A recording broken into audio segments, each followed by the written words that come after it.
Je lui avais déjà fait un bref résumé de comment les femmes sont organisées ici, de quel type d'appui elles ont besoin, etc.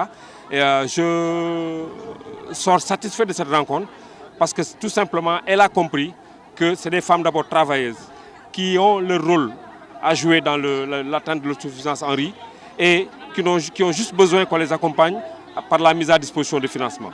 Vous avez entendu, elle a annoncé un chiffre qui, pour nous, est une première étape dans l'accompagnement.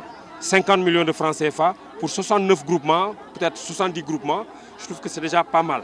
Et je reste persuadé qu'avec tous les échanges qu'on a eus, on ira beaucoup plus en avant puisqu'elle souhaite, de la même manière qu'elle a accompagné la mise en place d'une rizerie à plus de 135 millions, elle souhaite que cela puisse se faire avec toutes les femmes transformatrices dans la vallée. Donc vraiment, nous sommes très satisfaits de cette visite, de cette rencontre.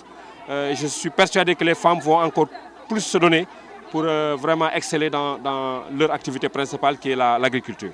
Oui, tout à fait. Vous savez, la principale doléance qu'elle m'avait faite juste après mon élection à la tête de la mairie de Ross Béthio, c'était de les aider à bénéficier d'un financement revolving.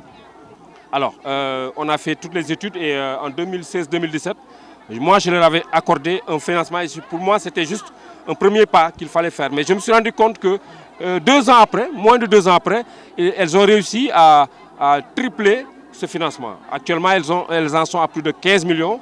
Cela veut dire quoi? Cela veut dire que d'ici 4, 5, 6 ans, elles risquent d'atteindre un niveau que les gens ne soupçonnaient même pas.